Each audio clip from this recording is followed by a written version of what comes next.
El secuestro en Sinaloa del candidato a regidor de Culiacán y secretario de organización de un partido muy importante local, el PAS, Luis Alfonso García Corrales, junto con uno de sus colaboradores, encendió Sinaloa. Hoy, en la mañana, ambos fueron liberados. García Corrales había organizado una movilización en Mazatlán muy sonada, muy numerosa y firme contra el presidente López Obrador en su última visita y fue secuestrado horas antes de la llegada a Sinaloa de Claudia Sheinbaum. El hecho recordó los secuestros de los operadores opositores el día de la elección del actual gobernador Rubén Rocha.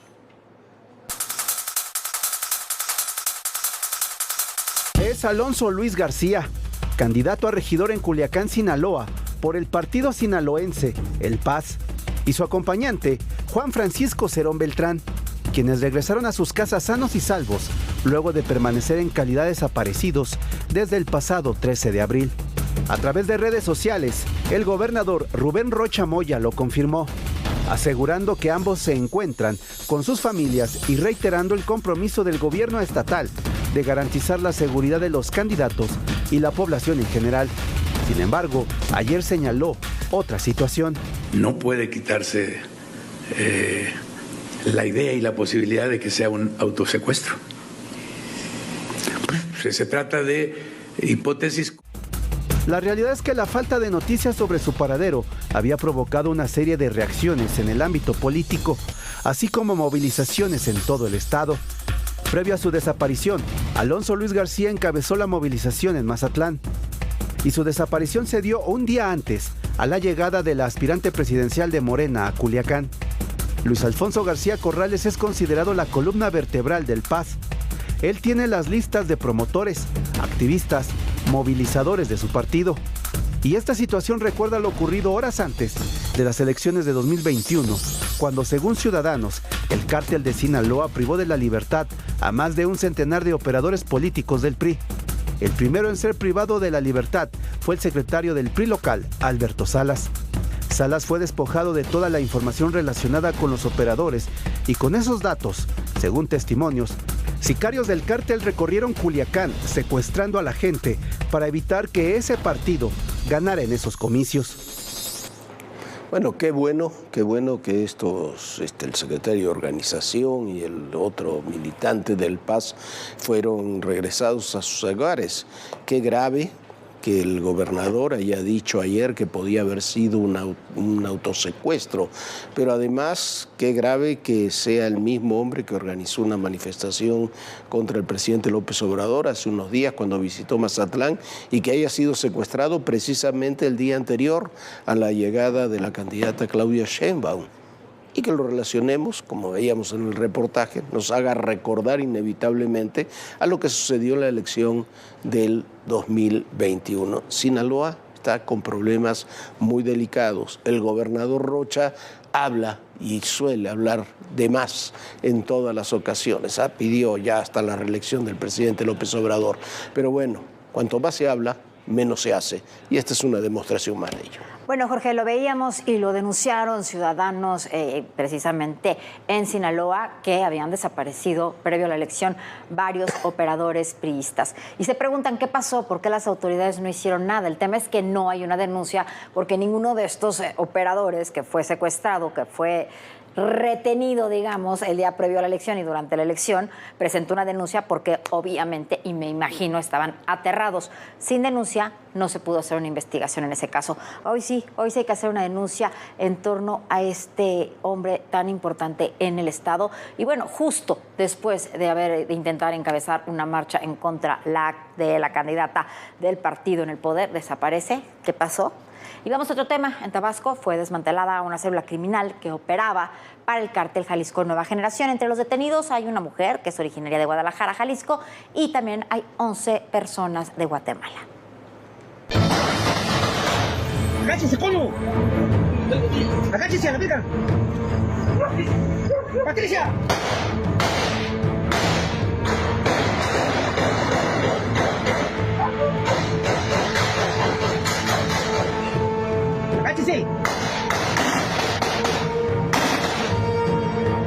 Son disparos realizados por integrantes de una célula delictiva vinculada al Cártel Jalisco Nueva Generación.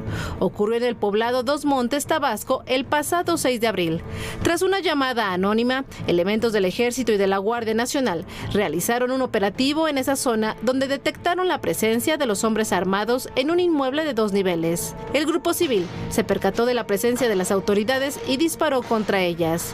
Luego de la refriega, fueron capturados 18 elementos de la célula delictiva, incluida una mujer de Guadalajara, Jalisco, y 11 ciudadanos de Guatemala. 3 criminales más fueron abatidos. Esta célula delictiva del Cártel Jalisco era considerada como la principal generadora de violencia en los poblados de Nacajuca, Jalapa de Méndez, Teapa, Tacotalpa, Jalapa, Macuspana y Dos Montes, Tabasco. Además, está vinculada con diversos homicidios dolosos y actos delictivos como tráfico de migrantes, de cocaína, marihuana y cristal, así como de armas. Tras estas detenciones, el grupo criminal ha lanzado amenazas en contra de los elementos castrenses y de seguridad del Estado. Exigen la liberación de sus sicarios. Han realizado bloqueos y han incendiado unidades de transporte. Ante ello, se mantiene un operativo de vigilancia en la entidad. Bueno, un muy buen operativo.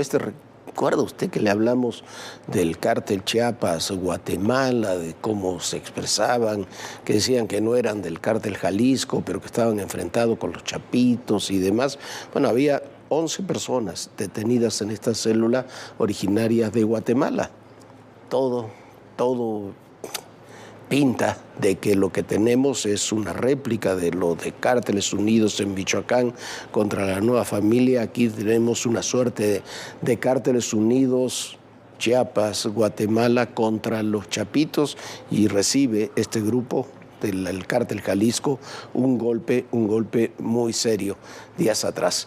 En otro tema, el fiscal general de los Estados Unidos, Merrick Garland, declaró que los cárteles son enormemente rentables. Ellos tienen más dinero que algunos estados. Garland estuvo ante el comité de la Cámara de Representantes para testificar sobre la solicitud de presupuesto del Departamento de Justicia. Aquí parte de lo que dijo el fiscal general de los Estados Unidos. Cartels are enormously profitable. They have more money than some nation states. And there are places in Mexico where it is difficult to deal with the cartels. I wish there were more cooperation. We are getting cooperation. We have had extraditions. They have destroyed some labs. They have reduced precursors coming into the country. But we need much more cooperation. Bueno, el huachicol sigue más presente que nunca en la Ciudad de México, donde se han encontrado 170 tomas ilegales de combustible en 6 alcaldías capitalinas. El agua contaminada en la Benito Juárez contiene diésel, lo que fortalece la hipótesis y lo que dicen los expertos de que esta agua estuviera contaminada con la toma clandestina. Por lo pronto, los tomos donde se guarda el agua y donde se distribuye el agua, por ejemplo, a la delegación Benito Juárez, han sido tomados por la Guardia Nacional, parecen inaccesibles y bueno, los vecinos siguen pidiendo una explicación.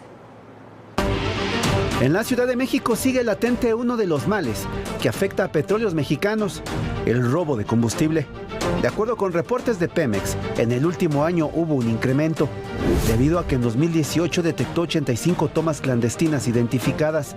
Al siguiente año fueron 15, en 2020 fueron 13, para 2021 hubo 5, en 2022 fueron 15, mientras que en 2023 fueron 36 tomas clandestinas, lo que significó un incremento de 140%.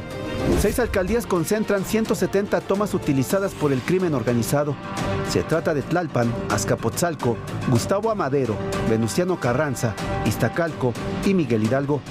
Recordemos que la capital del país tiene una red subterránea de distribución de hidrocarburos que provienen de las refinerías de Tula Hidalgo, Tuxpan y Coatzacoalcos, Veracruz. Llegan a las 3 estaciones de almacenamiento ubicadas en la capital: Añil, en la alcaldía Iztacalco, Azcapotzalco, en la alcaldía del mismo nombre, y Barranca del Muerto, en la Álvaro Obregón. En esta última se presume está la posible fuga de combustible que afectó a la alcaldía vecina de Benito Juárez, donde desde hace un mes reportaron agua contaminada.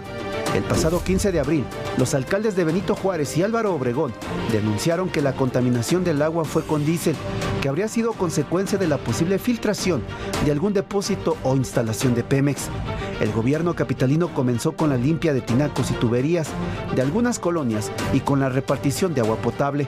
Asegura que el olor a aceite ha desaparecido, pero vecinos de la alcaldía Benito Juárez aseguran que en algunas casas persiste el agua contaminada.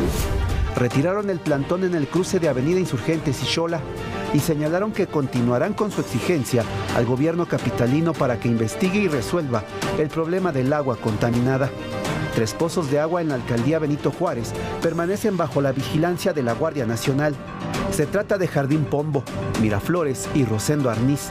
Las autoridades de la alcaldía y vecinos aseguran que no fueron notificados. Bueno, a mí me parece vergonzoso que se haga hasta publicidad del gobierno de la ciudad diciendo que ya el agua está limpia, cuando evidentemente todavía no es así. Si saben de dónde se ha contaminado el agua, no lo han dicho. Si saben realmente cuál es el producto, tampoco lo han dicho.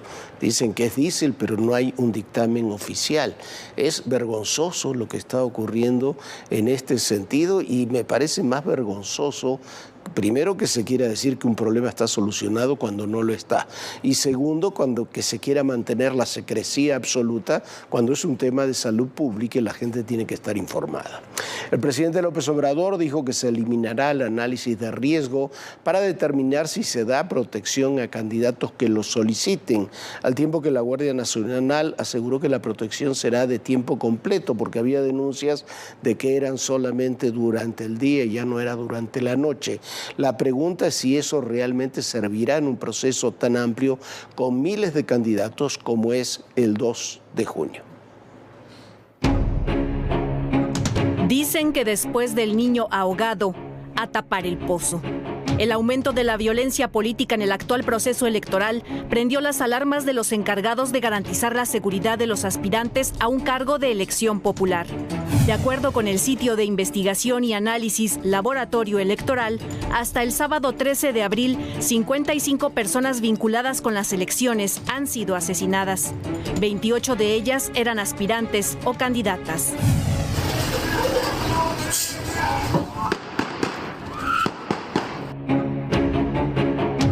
El lunes 1 de abril, la candidata de Morena a la alcaldía de Celaya, Guanajuato, Gisela Gaitán, fue asesinada cuando realizaba un acto de campaña. El homicidio desnudó la falta de coordinación y procesos eficientes para garantizar la seguridad y la vida de los candidatos. Este martes, la secretaria de Seguridad y Protección Ciudadana, Rosa Isela Rodríguez, informó que a partir de ahora será inmediato el resguardo a candidatos y candidatas.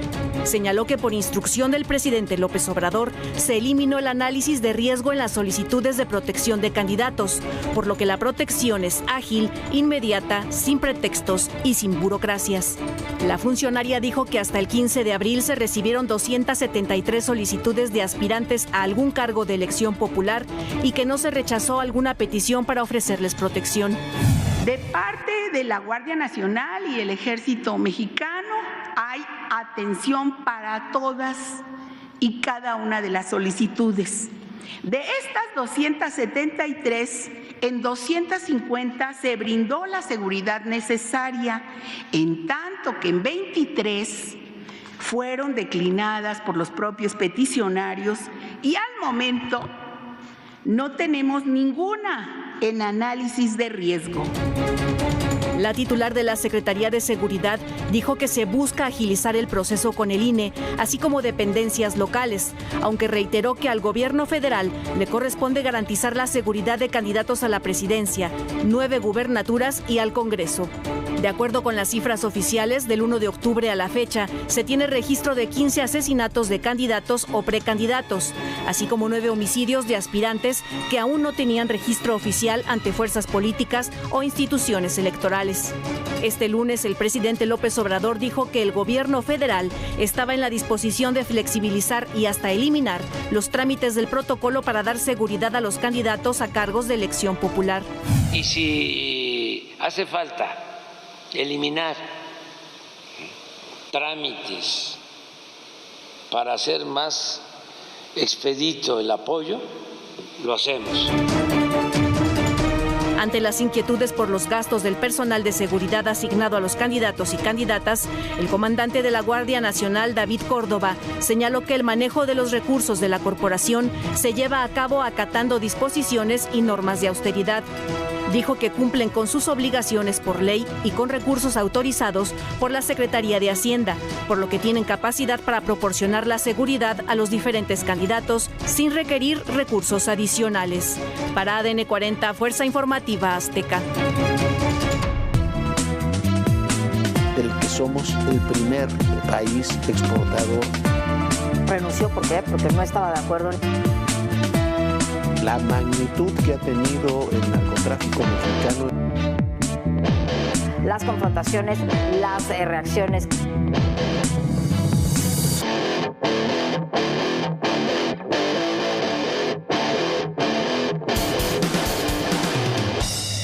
Y en el Congreso, Morena tiene muchísima prisa. ¿Para qué? Para poder sacar no solo la iniciativa que expropia las pensiones, que se quiere quedar con el dinero de los afores para las personas de mayores de 70 años que no lo hayan reclamado, y que reduce también los beneficios de amparo, esta otra reforma. Ahora quieren sacar, escuche usted, siéntese, una ley que le dé al presidente el derecho de otorgar una amnistía plena a quien quiera, independientemente del delito que pudiera haber cometido. ¿No le parece grave? El Fondo de Pensiones del Bienestar podría ser aprobado este miércoles 17 de abril. La mesa directiva de la Cámara de Diputados emitió la declaratoria de publicidad del dictamen propuesto por el coordinador de Morena, Ignacio Mier. Se espera que Morena, el Partido del Trabajo y el Verde impongan su mayoría. El proyecto, que reforma diversas leyes, pretende que el gobierno federal pueda disponer de unos 40,000 millones de pesos provenientes de los ahorros de trabajadores, que a los 70 años no los hayan retirado, y a los 75 en el caso de los burócratas. También contempla los recursos en pagos de adeudos que tengan los estados y municipios con el ISSSTE, por concepto de cuotas y aportaciones. Para aprobar el dictamen se requiere una votación de 50+1. Los partidos que integran la llamada Cuarta Transformación tienen 276 diputados afines, mientras que la oposición cuenta con 221 legisladores. Honorable Asamblea, conforme al registro de asistencia, solo se presentaron de manera responsable 63 ciudadanas senadoras y ciudadanos senadores. En consecuencia, no se reúne el quórum constitucional, señora presidenta. En el Senado de la República, la sesión de este martes, en la que se discutirían las modificaciones a las leyes de amnistía y amparo, fue cancelada por falta de quórum. Morena responsabilizó a la oposición de no pasar lista y reventar la sesión. Sin embargo, este grupo de senadores culpó al partido oficial porque sus legisladores acuden a actos de campaña y no asisten a legislar. No obstante, la oposición aclaró que no pasó lista porque no están dispuestos a avalar cambios a las leyes como la reforma a la ley de amparo y la de amnistía, que consideran altamente perjudiciales para los ciudadanos. Las Comisiones Unidas de Gobernación y Estudios Legislativos aprobaron el 10 de abril el dictamen de reforma a la ley de amnistía, con la que se permitirá que el presidente López Obrador, así como a su sucesora o sucesor, eliminar las acciones penales y sanciones impuestas a quienes cometan un delito. Con esta modificación, prácticamente todos los delincuentes podrán ser perdonados por orden presidencial, sin importar si apenas los detuvieron, están procesados o cumplen condena. La sesión fue aplazada para este miércoles 17 de abril a las 10 de la mañana.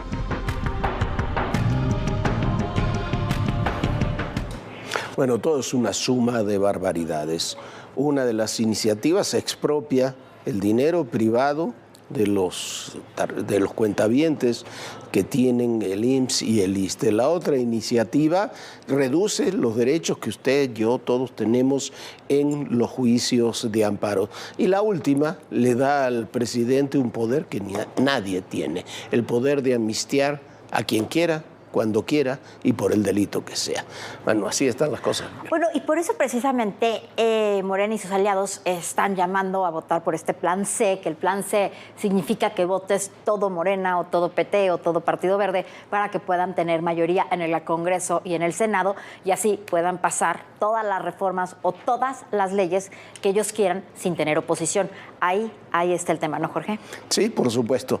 Otro tema, antes de que Claudia Sheinbaum y Xóchitl Gálvez estén el próximo viernes en la convención bancaria en Acapulco, el día de ayer Claudia Sheinbaum estuvo con empresarios en un encuentro que tuvo luces y sombras. Sombras porque fueron menos empresarios de los que se esperaba, unos 300 y en su mayoría de cámaras empresariales y no empresarios reconocidos de empresas. Fue su mayor exigencia, la mayor exigencia fue de todos, la de mejorar la seguridad en todos los sentidos. Hay que decir también que estuvo empañado este acto que se hizo ahí en un hotel del centro histórico por las movilizaciones que realizó ayer el CENTE y que bloquearon muchísimas calles. Luces porque pudo explicar con bastante profundidad su proyecto económico, hubo algunos capítulos interesantes. Resaltaron, sin embargo, dos cosas. No hubo durante su intervención, salvo al final, aplausos, lo escucharon con atención, pero no generó así grandes aplausos y en todos los ámbitos utilizó gráficas de problemáticas nacionales. Pero en el tema de la seguridad, solo habló de lo que había hecho Claudia Sheinbaum en la Ciudad de México y hacia el futuro dijo que había que profundizar en la policía judicial, en que la Fiscalía integrara bien las averiguaciones para que no se librara delincuentes y en desarrollar policías estatales que se coordinaran con la Guardia Nacional, además de integrar un centro de inteligencia que se dedicara específicamente a los temas criminales. Es mucho de lo que se hizo en la Ciudad de México y no es lo mismo que lo que se hace en el ámbito nacional, Viviana. Bueno, y vamos a otro tema. Como decía Jorge, este viernes será la convención bancaria en Acapulco. El fin de semana pasado fue también en Acapulco el tianguis turístico. Fue bastante exitoso. Poco a poco el puerto se está recuperando de la devastación del huracán Otis y es una muy buena noticia, pero todavía falta mucho por hacer en el puerto acapulqueño. A casi 5 meses del paso del huracán Otis en Acapulco, el puerto retoma actividades de impacto nacional.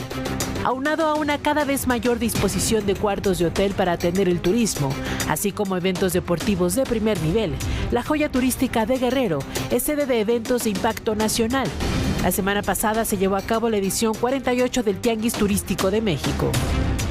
Se generaron un total de 35,748 citas de negocio. Se contó con la participación de 43 naciones, donde el 63.1% de los participantes fueron compradores nacionales y el 36.9% internacionales. Concluido el tianguis turístico el jueves 18 y viernes 19 de abril, comenzará la edición 87 de la Convención Bancaria, evento considerado como el más importante del sector financiero en México. Acapulco ha sido la sede histórica de este evento. Sin embargo, en 2023 se mudó a Mérida, Yucatán, por las afectaciones que dejó el paso del huracán Otis. Este año retoma su sede como muestra de apoyo y recuperación del puerto. La temática de esta edición es el progreso de México, responsabilidad compartida, tema que analizarán banqueros, funcionarios de la Secretaría de Hacienda, del Banco de México, de la Comisión Nacional Bancaria, entre otros. Además, al ser un año electoral, contará con la presencia de las candidatas y candidato a la presidencia, así como de Andrés Manuel López Obrador. Y concluyó el segundo día para seleccionar el jurado en el juicio contra Donald Trump por utilizar dinero de campaña para pagar a la actriz Stormy Daniels de cine para adultos y que no brindara sus testimonios sobre la relación que había mantenido con Donald Trump. 6 de los 12 miembros ya fueron seleccionados, mientras que Melania Trump no ha sido vista en este proceso, lo que puede ser perjudicial para Trump. Pero del caso de Melania y de Trump ya le vamos a hablar el día de mañana. Mucho, Gerardo. Bueno, y quédese aquí en Súbete al Mame. Ya está de regreso Marcia Lecona. Qué bueno que ya se siente mucho mejor de salud. Y bueno, quédense con ella y con Trillo porque sin duda la van a pasar muy, muy bien. Descanse, sueñen bonito y por supuesto nos vemos mañana aquí en Todo Personal. Hasta mañana, Jorge. Hasta mañana, Viviana. Muy buenas noches y recuerden, el poder y en la política todo, pero absolutamente todo es personal. Gracias.